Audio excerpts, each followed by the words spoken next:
Good morning, students. Hope you will be fine, and there will be no doubt in previous video. Today we will discuss functions of blood and lymph and the muscular tissue. As you know that yesterday we have covered up till fluid connective tissue, blood,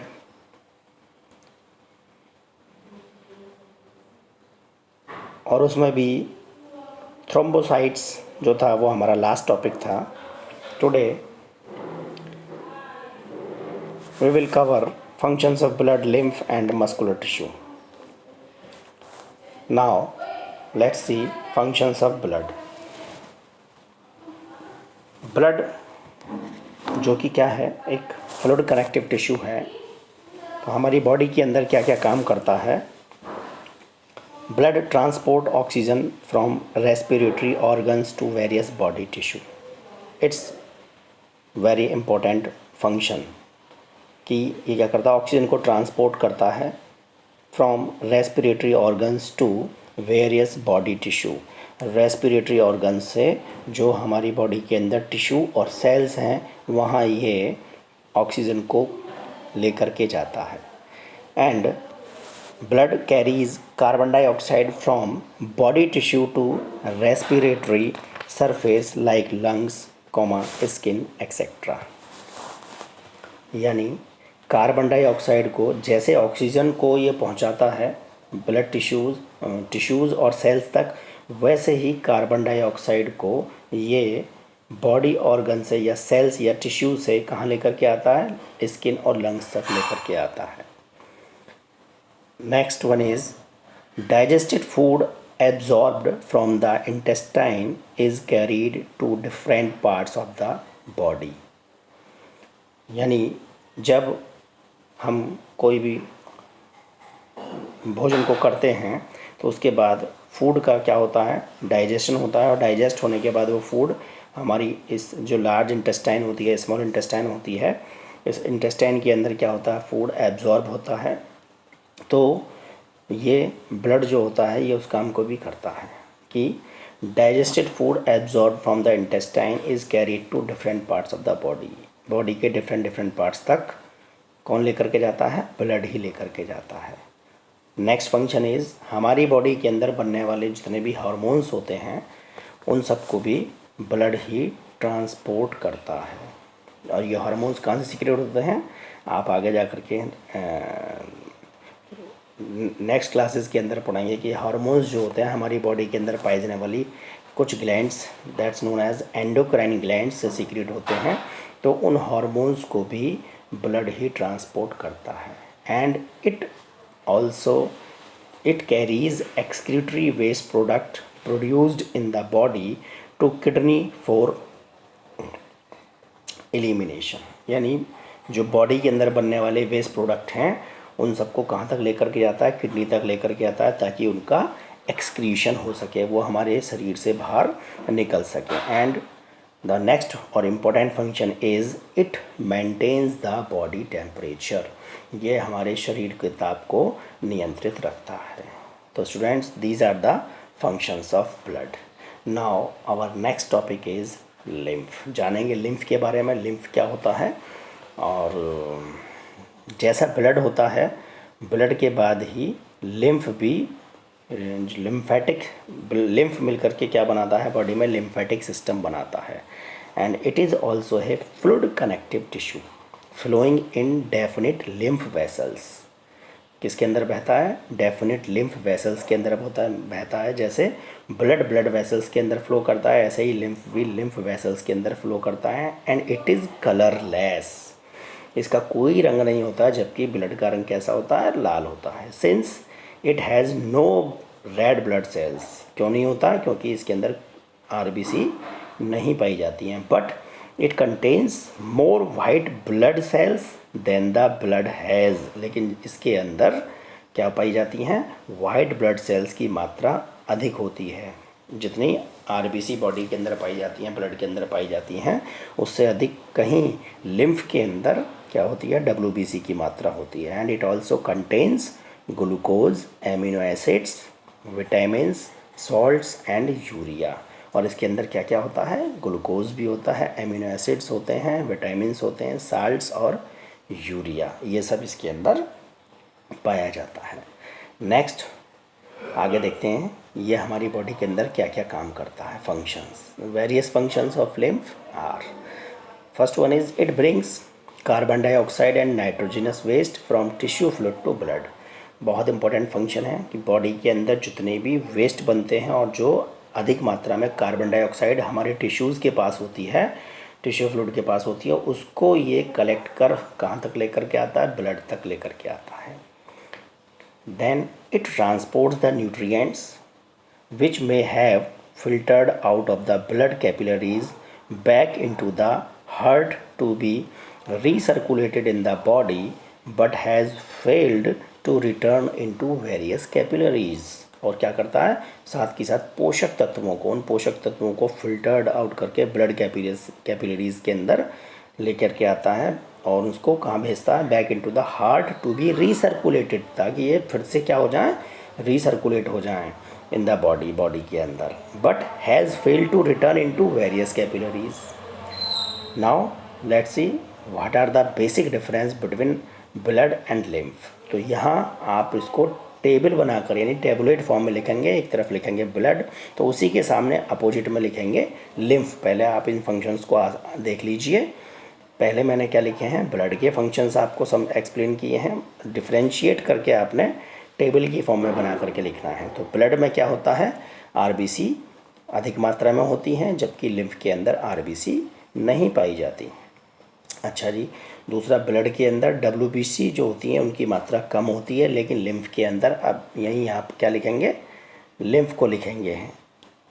ठीक है जी, मैं आपको annotation नहीं है, चलो WBC कैसी होती हैं, कम होती हैं, जबकि लिम्फ के अंदर डब्ल्यूबीसी की मात्रा अधिक होती है। न्यूट्रोफिल्स यानी ब्लड के अंदर पाई जाती हैं न्यूट्रोफिल्स, इनकी संख्या जो होती है वो अधिक होती है, जबकि लिम्फ के अंदर लिम्फोसाइट्स अधिक मात्रा में पाई जाती हैं। और amount of nutrient and oxygen comparatively more, यहाँ पर पोषक तत्वों की और ऑक्सीजन की जो मात्रा होती है वो ब्लड में ज़्यादा होती है, जबकि amount of nutrients and oxygen comparatively less, lymph के अंदर इनकी मात्रा कम होती है। Amount of carbon dioxide and metabolic waste less, blood के अंदर कार्बन डाइऑक्साइड की मात्रा और मेटाबॉलिक वेस्ट की मात्रा क्या होती है, कम होती है, जबकि लिम्फ के अंदर amount of nutrients and oxygen comparatively amount of carbon dioxide and metabolic waste are much more. ठीक है जी, तो आप इन फंक्शंस को क्या करेंगे, टेबल बना करके आमने सामने नोट करेंगे नोटबुक के अंदर। Is that clear? नाउ अब our next issue is muscular tissue. These are mesodermal in origin.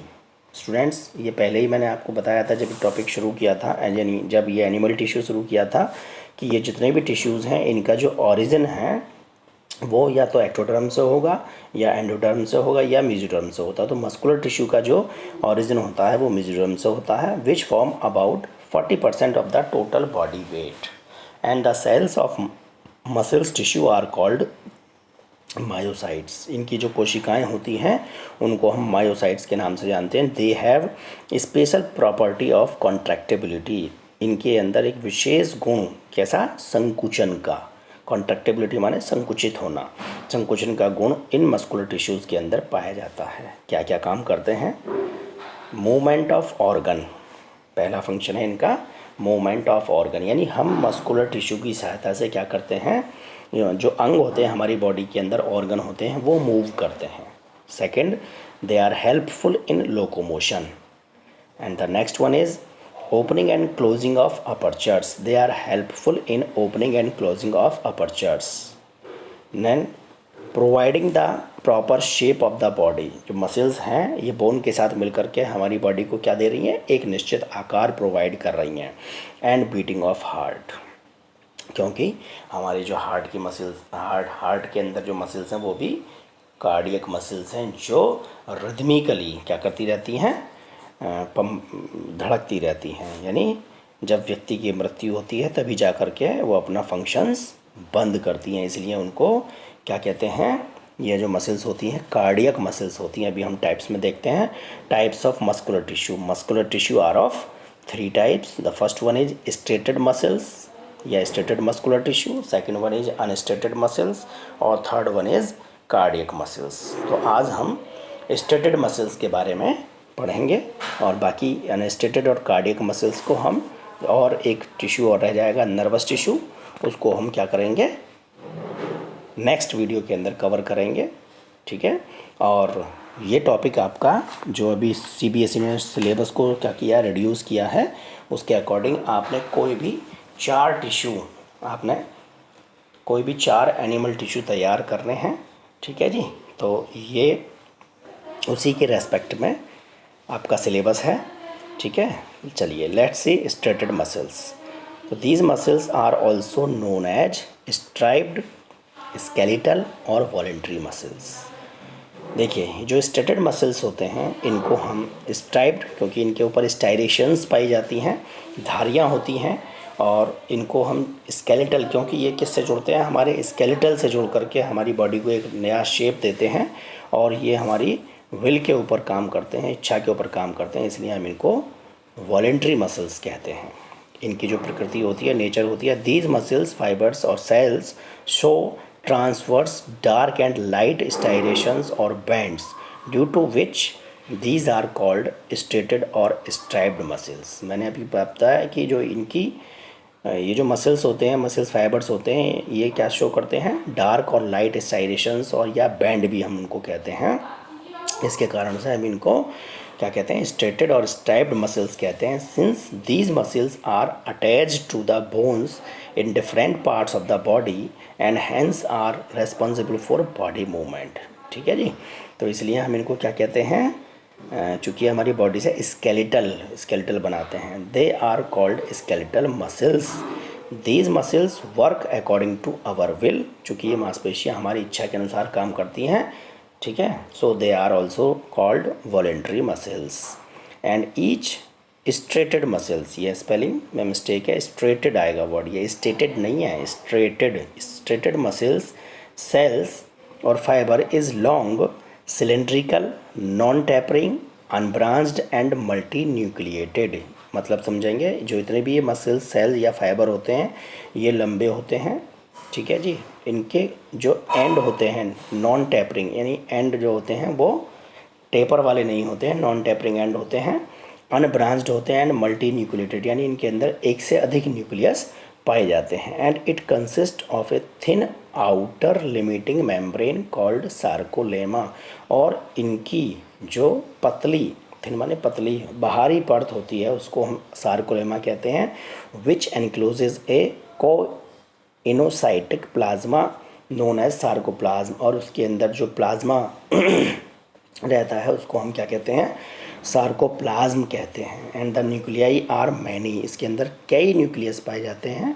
And peripheral in sarcoplasm of muscle cells are embedded a large number of contractile elements called myofibrils और sarcostyles running parallel to one another lengthwise. इसका मतलब आप समझेंगे कि इसके अंदर जो sarcoplasm होता है उसमें बहुत सारे न्यूक्लियस होते हैं जो कैसे होते हैं, सार्कोप्लाज्म के अंदर धंसे रहते हैं मसल सेल्स में, और क्या बनाते हैं, इनके अंदर एक क्या होती हैं, कॉन्ट्रैक्टाइल एलिमेंट्स जिनको हम मायोफिब्रिल्स कहते हैं या सार्कोस्टाइल्स कहते हैं, वो भी इसकी लंबाई के अनुपात में क्या रहते हैं, समानांतर रहते हैं, पैरेलल रहते हैं। इसके कहाँ कहाँ पाए जाते हैं, अक्रेंसेस के बारे में यदि देखें तो these are found in muscles of limbs, यानी हाथ पैर जो होते हैं हमारे, in the form of bundles, and these are also present in abdominal wall in the form of sheet. ये हमारी एब्डोमिनल वॉल जो होती है उसमें शीट के रूप में पाए जाते हैं, डायफ्राम के अंदर होते हैं, टंग में होते हैं, फेरिंक्स के अंदर होते हैं, and these are called visceral striated muscles. चूँकि अब ये इंटरनल ऑर्गन्स के अंदर भी पाए जाते हैं, इसलिए इनको हम विसरल स्ट्रेटेड मसल्स भी कहते हैं। यानी देख लीजिए अब कि इसके कितने नाम हैं, स्ट्रेटेड, स्ट्राइप्ड, वॉलेंट्री मसल्स और visceral striated muscles. Now let's see what are the functions of striated muscles. इनके क्या क्या फंक्शंस होते हैं। तो दीज मसल्स आर स्ट्रॉन्ग, क्योंकि ये मांसपेशियाँ जो होती हैं बहुत मजबूत होती हैं, ताकतवर होती हैं, and undergo rapid contraction and expansion, और लगातार इनके अंदर संकुचन, यानी ये जो मांसपेशियाँ संकुचित होती रहती हैं, कॉन्ट्रैक्ट करती रहती हैं, और एक्सपेंशन, एक्सपेंड होती रहती हैं, फैलती रहती हैं। These muscles become tired due to continuous use for a long time, so they need rest। चूँकि ये लंबे समय तक काम करती हैं इसलिए ये थक जाती हैं और इनको आराम की आवश्यकता होती है। And these muscles provide force for locomotion and all other voluntary movements of the body parts। ये जो मांसपेशियाँ होती हैं ये क्या प्रदान करती हैं, फोर्स, किसके लिए, लोकोमोशन के लिए, and all other voluntary movements, और जितनी भी हमारी बॉडी के द्वारा जितनी भी क्रियाएं होती हैं उन सब को करने के लिए ये स्ट्रेटेड मसल्स ही रेस्पॉन्सिबल होती हैं। सो स्टूडेंट्स, यहाँ आपने इसका डायग्राम आप अपनी बुक से ड्रॉ करेंगे। एक्चुअली में डायग्राम यहाँ आ नहीं पाया, ठीक है, मैंने कोशिश तो बहुत की, ठीक है। ये स्ट्रेटेड मसल्स का, इसलिए मैं यहाँ इसको छोड़ रहा हूँ। यहाँ भी या तो ऑकरेंस के बाद या नेचर के बाद बीच में कहीं भी आप इसका डायग्राम क्या करेंगे, ड्रॉ करेंगे। क्यों, इसके डायग्राम में वही सब जो चीज़ें मैंने आपको बताई, जैसे सार्कोलेमा, डार्क बैंड और light band, sarcoplasm, nucleus multi nucleated होता है, और मायोफिब्रिल्स, ये 3-4 स्ट्रक्चर्स को आपकी बुक में डायग्राम दिया हुआ है स्ट्रेटेड मसल्स का, वहाँ आप इसको क्या करेंगे, नोट करेंगे। और अगली वीडियो के अंदर हम अनस्ट्रेटेड मसल्स, कार्डियक मसल्स और नर्वस टिश्यू, मतलब ये कि नेक्स्ट वीडियो के अंदर ये जो टॉपिक है आपका ये कंप्लीट हो जाएगा। उसके बाद एक इससे रिलेटेड क्विज़ मैं आपको दूंगा which is based on MCQs। तो कल पहले इसको चैप्टर को हम ख़त्म करते हैं, उसके बाद क्विज़ के बारे में बताएंगे कि क्विज़ कैसे होगा। सो इस वीडियो में केवल इतना ही। Okay, thank you very much, have a nice day, stay at home.